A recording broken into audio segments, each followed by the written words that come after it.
Jai Hind everyone. This is Dr. Naresh Kumar from Ajay Kumar Garg Engineering College, Ghaziabad. Welcome to the class of Communication Engineering. In this video lecture, we will mainly discuss the delta modulation scheme, adaptive delta modulation scheme, and concept of multiplexing. And mainly we will focus the concept of multiplexing by discussing the TDM concept, that is time division multiplexing. So basically the main aim of this lecture will be, in the previous lecture we have studied the PCM process and there are some limitations with the PCM process. To overcome the limitations of PCM, we can use the delta modulation scheme, also known as the DM. And for further improvement, by varying the step size, we can use the adaptive delta modulation scheme, that is ADM. And now as we are discussing the digital system here, for the transmission of multiple signals over the single channel, we can use the concept of multiplexing. So multiplexing can be time division multiplexing, frequency division multiplexing, or we can also say the wavelength division multiplexing. But here we will mainly focus on the time division multiplexing. So first of all, delta modulation. Delta basically, delta meaning is small step or small change. Small step or small change.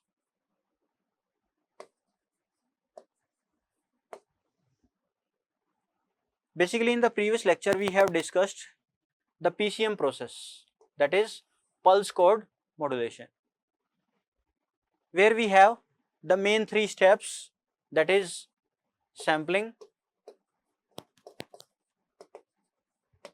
then we have quantization and then encoding process.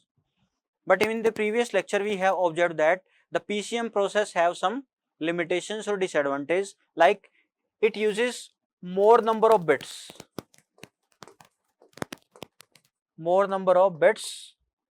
for better performance depending upon the number of quantization levels. For example, we can use PCM code words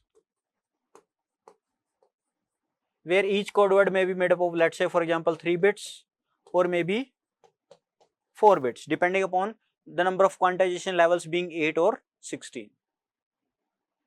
And we have also studied that the PCM process has redundant bits,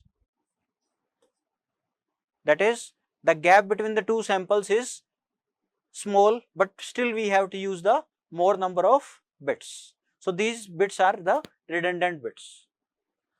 So the limitations of this PCM process can be overcome with the help of the modulation scheme known as the DM or delta modulation.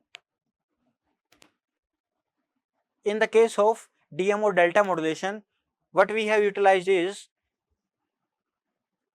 we have observed that there is a very high correlation among the samples, among the successive samples or consecutive samples.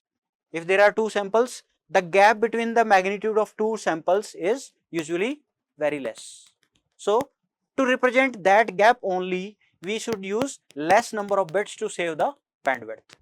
So in this case, the samples, we have successive samples and the gap between the two samples magnitude is represented as delta. That is, we ensure that the gap between two successive samples is equal to this delta. And when there are two samples, the magnitude will either increase or decrease by the value delta. So in the case of delta modulation, the sample magnitude will be either increased by magnitude delta or it will be decreased by the magnitude delta. So simply the increase in magnitude in the successive sample by the magnitude delta can be simply represented by using, let's say 1, and decrease in the successive sample magnitude from the previous sample can be minus delta, can be represented using binary bit 0. So the encoding process here is using only 1 bit encoding process, either 0 or 1. Okay, so in this case what we are using is plus delta and minus delta to represent the increase in magnitude and decrease in magnitude. Then simply this increase in magnitude plus delta can be represented using 1 and decrease in magnitude can be represented using simply 0. That is in comparison with the PCM where we were using 3 bits or 4 bits for the encoding process. Here we are using only the single bit encoding.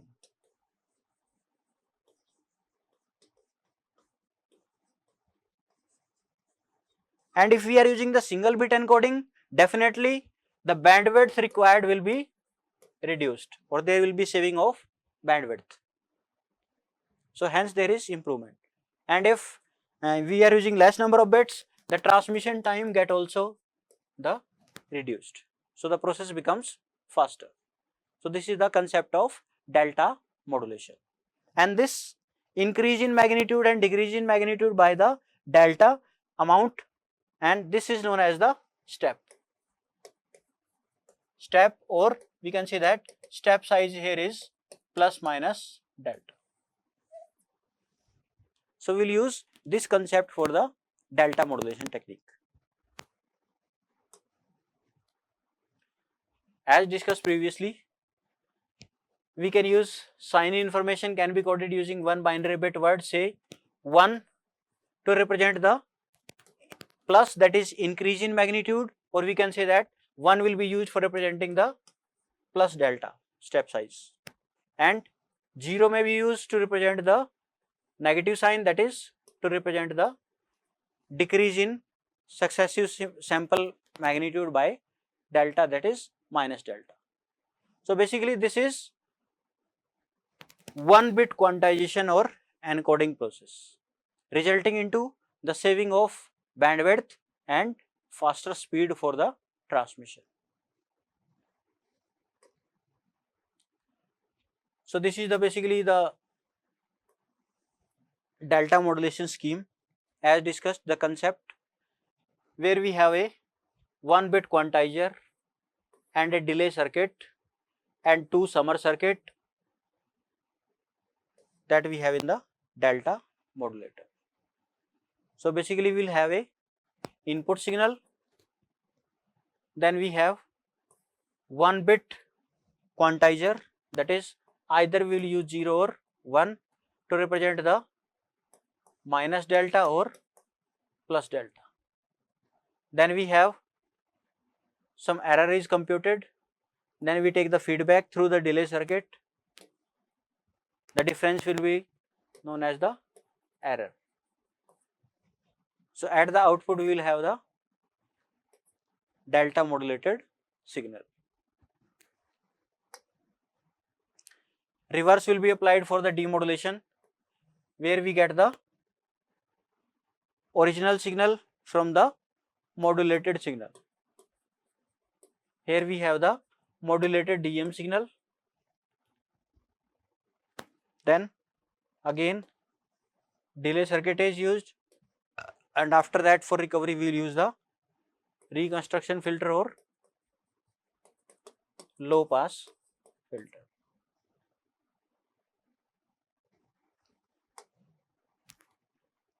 This is the conceptual working of the delta modulation. Basically here we have a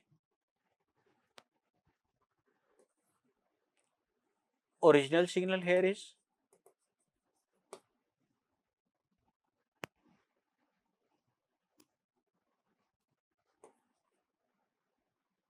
this is the expected signal which is trying to cover the original signal. So these two are compared and see whether there is increase in magnitude or decrease in magnitude to cover the actual signal. So first of all we have the initial value, then basically we have increase in magnitude, increase in magnitude is plus delta, and plus delta is represented using 1. This is the sign bit. To indicate plus we have 0, and to indicate minus negative we have the 0. So we have sign bit, then the magnitude is increased. Again these two are compared, it is less. So again there is requirement of increasing the value plus delta. So for plus delta again we have 1. Then again there is increase in magnitude. So this is plus delta. So again 1. So we will keep on increasing the magnitude up to this point. At this point, this message signal is less than this expected signal. Now to cover that signal, we have to come down. So the magnitude needs to be decreased again. So this is minus delta. So minus delta is represented using 0. Okay. So again it is required minus, it is also minus, it is also minus, it is also minus, it is also minus. So up to this point we have 0. Then again magnitude needs to be increased. So it is 1. Again 1. So encoding will be done for the delta modulation. Basically we should have this gap in between the two as less. More is the gap, more is basically this is the noise or error. Okay. When this expected signal is less than the original signal, this gap, and when this expected signal is over the original signal, this gap. Basically this gap is known as noise or error. This type of case, this gap is known as the slope overload problem or slope overload error.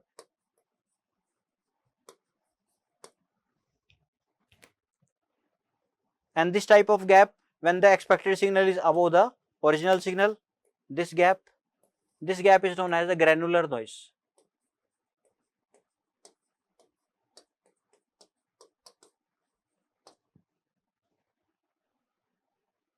We should try to reduce these two errors in the delta modulation.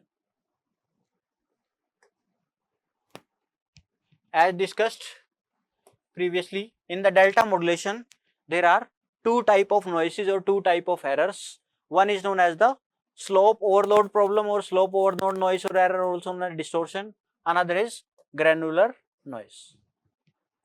We have discussed that this expected signal should be as close as to the input signal.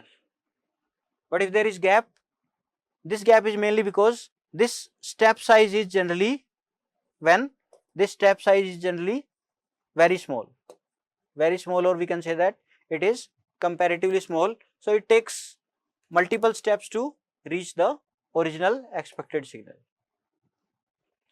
Then we have this expected signal above this original message signal, this gap, this is known as the granular noise. So to overcome that, this slope overload distortion, this delta must be increased rapidly.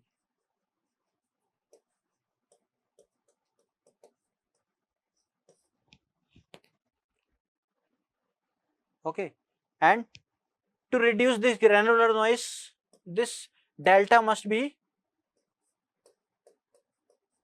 decreased rapidly.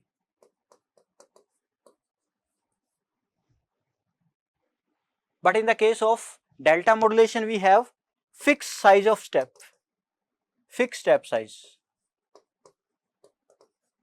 In the case of delta modulation, we have fixed step size. So that's why the rapid increase of delta and rapid decrease of delta is not possible.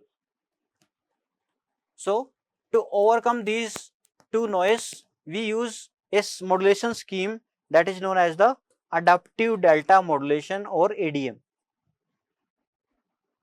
where in the ADM we have the variable step size.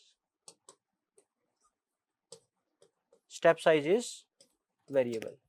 That is, when we have variable step size, whenever required, the delta may be increased rapidly to reduce the slope overload distortion, and delta may be decreased rapidly to overcome the granular noise.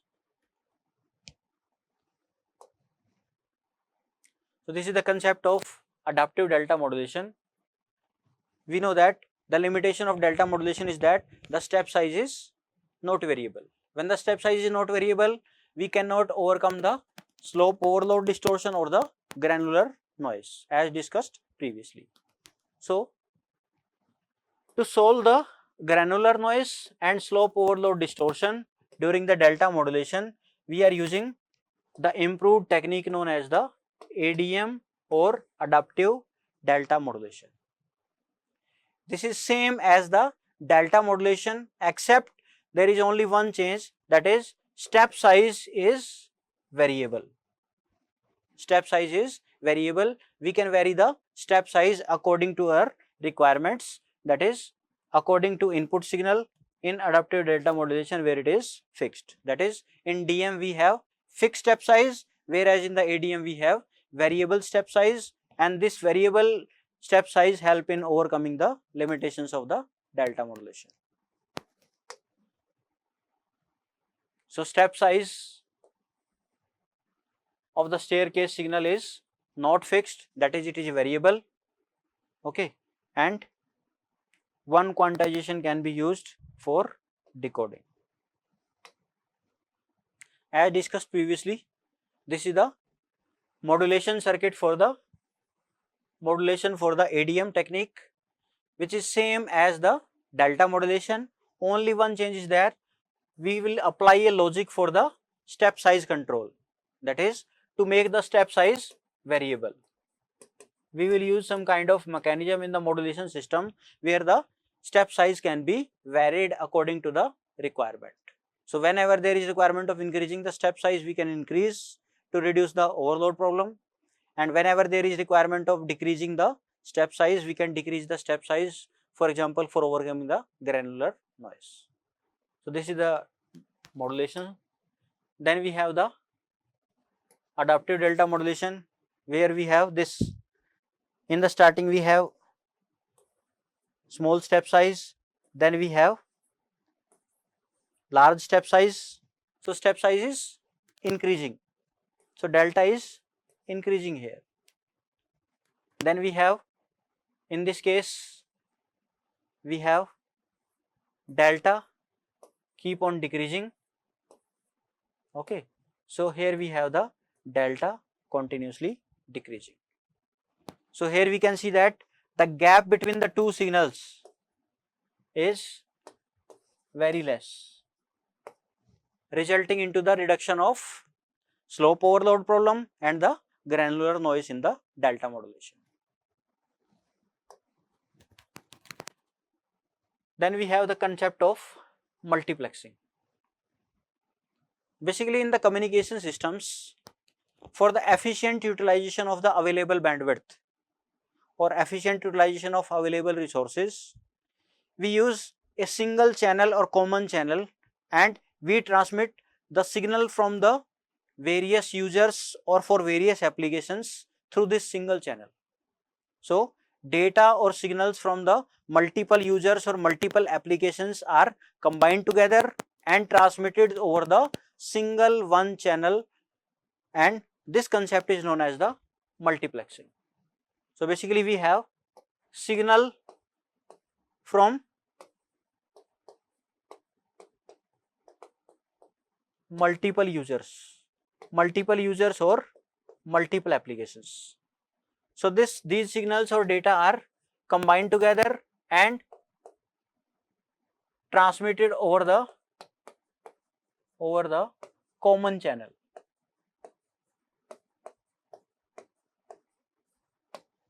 Okay. So basically we have multiple inputs and single channel. So it is basically many to one. So many to one is a concept of, basically we have studied in the digital, it is multiplexing. So on the receiver side we will do the reverse. So the signals received over the common channel are again transmitted to different users, received by the different users. So it is basically the concept of one to many. So here we have the concept of demux. So basically in the communication system we require the both the concept of multiplexer and demultiplexer. Multiplexer is required at the transmitter side and demultiplexer is required at the receiver side. Okay, as discussed, so this is the concept of multiplexing, where the data or different applications from the different users are combined together through the using the multiplexer over the single channel or common channel.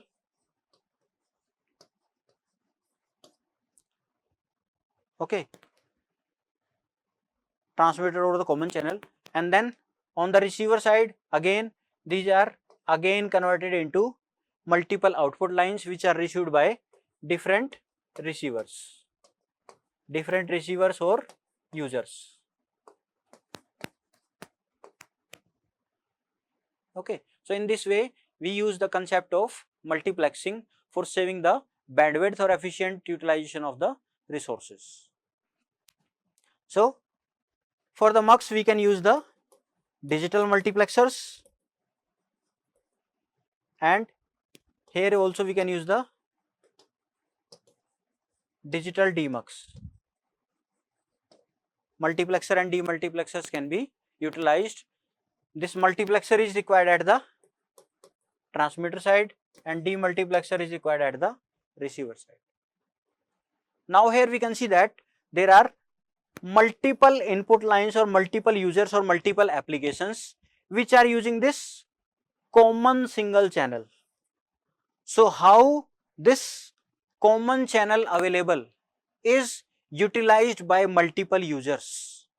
This concept is multiplexing, or how the common channel is divided or utilized by the multiple users.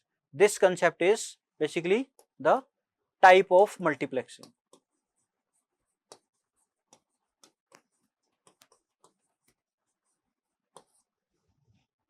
That is, these multiple users or multiple applications can utilize the single channel or available bandwidth, or can share the common channel on the basis of, let's say, on the basis of frequency, on the basis of time sharing or time interval, on the basis of utilizing different bandwidth, so on the basis of wavelength. So how the multiple users or multiple applications are utilizing the common channel or common channel bandwidth, how they are sharing among them based upon different frequency, or total channel is divided into different frequency slot or bandwidth slots, or entire bandwidth of the channel is utilized by multiple users on the basis of time sharing basis. One user is using at T1 time interval, another user is using the complete channel bandwidth at another time interval T2, another is using at T3 interval.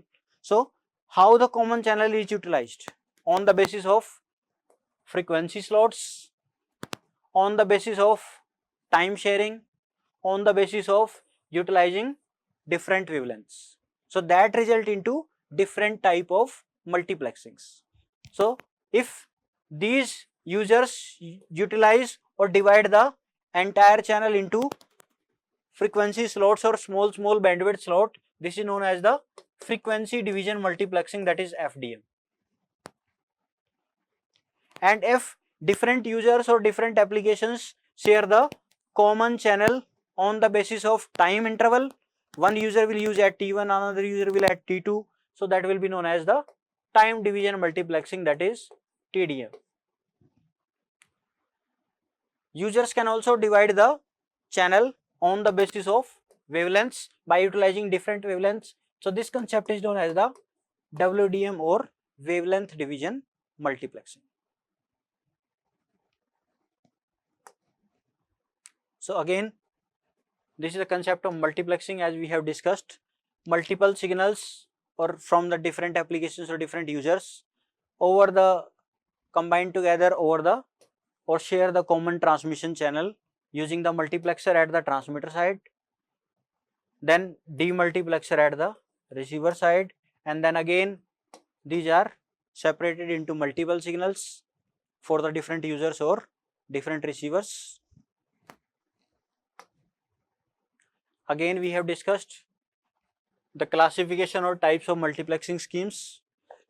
As we have discussed, the common channel can be shared by multiple users or multiple applications on the basis of time division or time sharing basis, that is time division multiplexing, on the basis of dividing the entire bandwidth into the small frequency slots, that is frequency division multiplexing, by utilizing different wavelengths. By user 1 will use lambda 1, user 2 will use lambda 2.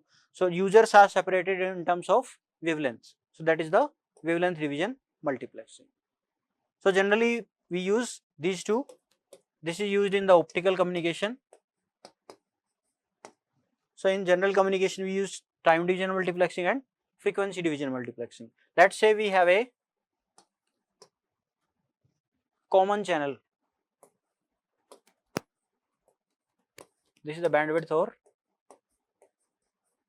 channel. If this entire bandwidth is divided into small slots and each slot is assigned to individual user, like this one.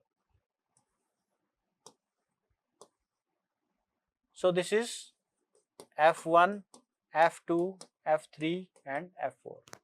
So entire bandwidth has been divided into 4 slots and each slot will be used by individual users, user 1, user 2, user 3 and user 4.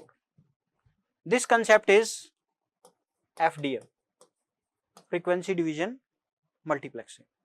So in this case, the entire bandwidth is divided into small parts. So every user will have their individual bandwidth, but the slot size is very less, so they can transfer only the small size data or where the data rate requirements are small. There is another case. We have this complete bandwidth or channel. This complete bandwidth may be utilized by user 1. Complete bandwidth is assigned to user 1 for the time interval t1. So entire bandwidth is available to user 1, but it is available for specified time slot only.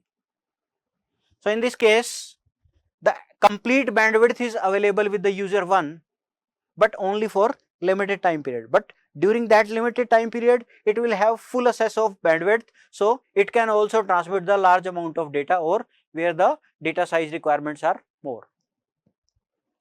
For T2 time, again this entire bandwidth can be assigned to user 2 at another time interval T2. So we have limited bandwidth, but we are sharing it on the basis of time interval and entire bandwidth is available to every user. So in the TDM, basically the capacity of the system seems to be improved, that the bandwidth of the system has been improved as the entire bandwidth is available to every user. So we have discussed the concept of time division multiplexing and frequency division multiplexing. In the time division multiplexing, again it is a digital technique. In the frequency domain, in the frequency division multiplexing, the entire bandwidth is divided into small time slots and small bandwidth slot, and each bandwidth slot is assigned to every user and every user will have the limited bandwidth availability. Whereas in the time division multiplexing, the total time available of the channel is distributed among the different users. That is, entire bandwidth is available to every user, but at particular selected time interval only.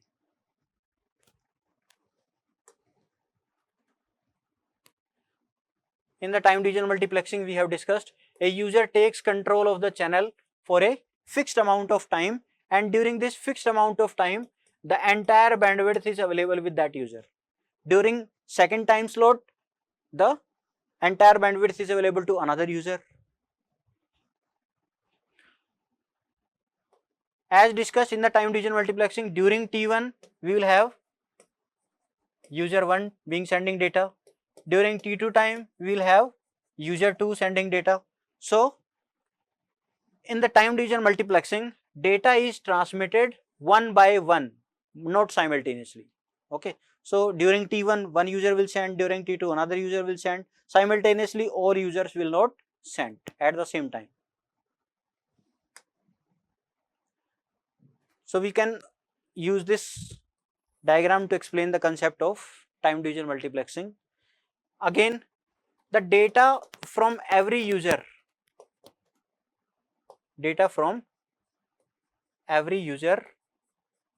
is combined together to form a frame.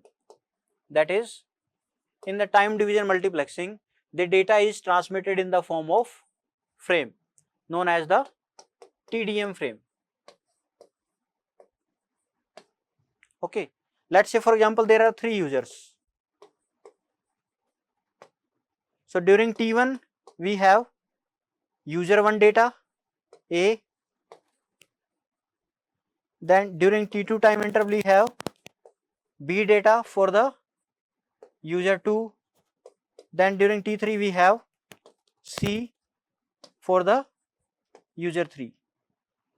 So this data of all the 3 users, A part, B part plus C part, can be combined together and transmitted and by making a frame or the TDM frame. So that concept has been explained here. Here we have slot 1, slot 2, slot n, or user 1, user 2, user n. Then data from every user S1, Sn-1, Sn, all the users is combined together to make a frame and then it is transmitted. Then we have another frame. So frame by frame every user is sending the data, but they are not sending the data simultaneously because the channel is available to different users at different time slot intervals. Then we have this TDM frames as discussed the concept: source A, source B, source C.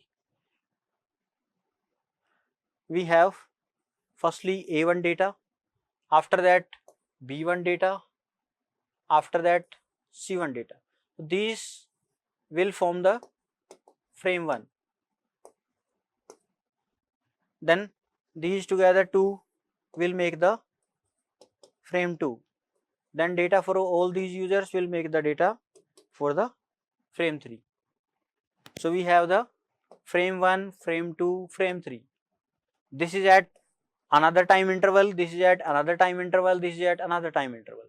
So after a specified time interval we will have the frame 1, then we have the frame 2, then we have the frame 3. Basically frame will have data from every user taken at different time intervals combined together to make a large size data frame. Then we have the digital multiplexers.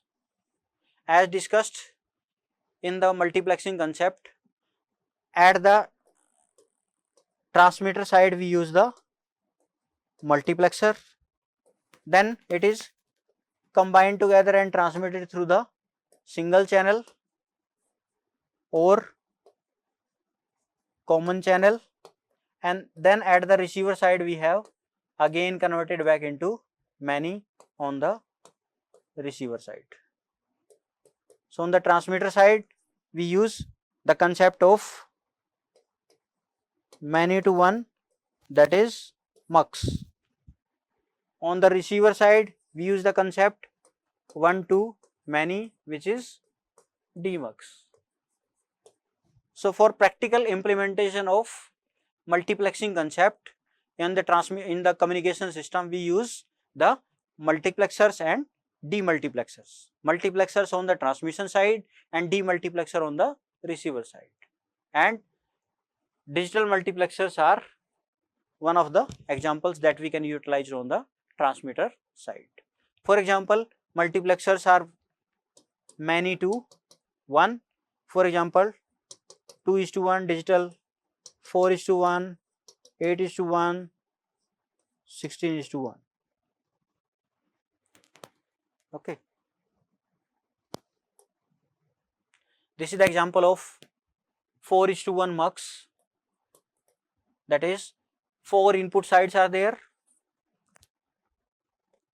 1 output is there, and to control these 4 inputs we have 2 select lines. Basically 2:n, okay, is equal to I, you can say. So 2:2 equal to 4. So 4 is basically the input lines and this 2n is the select lines. So depending upon the combination over these select lines, one of these input lines will be selected and connected with the output. Which of the input line will be connected to the output will depend upon the logic applied over these S0 and S1, which are known as the select lines or control lines.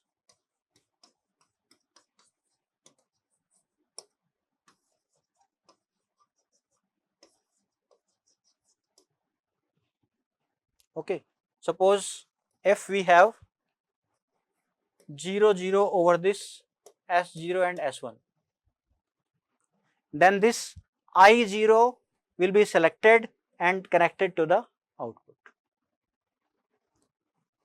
Then we have Y as I0. If we have 0 1, then I1, 1 0, then we have I2, 1 1, then we have I3. In this way, depending upon the select line logic or what we have applied over the select line or control lines, that corresponding combination based input line is connected with the output. In the similar way, we can have this. This is the truth table equation for the 4:1 mux that we have discussed. This is the corresponding equation that if we applied both 0, then I0 is selected. Okay, this is 0, so it is S1 bar, it is 0, so it is S0 bar, so it is I0. It is S1 bar, it is S0, it is I1. So in this way, we have the output equation in terms of select line and input lines, and this can be implemented using NOT gate, okay, AND gate and OR gate. Okay, bar can be implemented using NOT gate. These 3 are in multiply, so AND gate can be utilized. In between we have the summation sign, so we can use the OR gate. So we can implement this table or this equation in terms of basic logic gates NOT and OR. So this is what we have implemented. This is S1 and S0. Bar can be obtained using these NOT gates. Using these NOT gates, we can get this S1 bar and S0 bar. At this point we have S0 and at this point we have S1. Okay, these are the corresponding AND gates for implementing the equation. Okay, and this is the corresponding OR gate for getting the summation sign in between the terms. So this is the circuit diagram for 4:1 multiplexer that can be utilized over the transmitter section of the communication system. In the similar way, we can also have higher input value based multiplexers to accommodate more number of users, like we can have 8:1 or 16:1 mux. For example, we have 8:1 mux. Either we can directly make 8:1 mux, or we can make by combining 4:1 mux or 2:1 mux. Okay. So this is the digital multiplexer truth table for the 8:1 mux. So for 8 we have 2 raised to power 3 equal to 8. So we have 3 select lines. For 8 input lines. So input lines will be I0 to I7, and select lines, 3 select line will be S0, S1 and S2.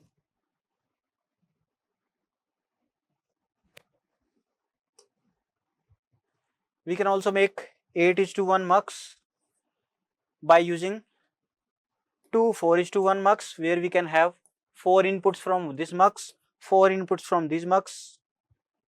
Then we have Y1 and Y2, but there are 2, so but we require 1. So again we need to convert this 2 into 1. So again 2:1 mux is required at the output. So either we can use directly 8:1 mux, or we can make 8:1 mux by combining 2 4:1 mux and 1 2:1 mux. So this reference book has been used. So that's all for this lecture. Thank you everyone. Jai Hind.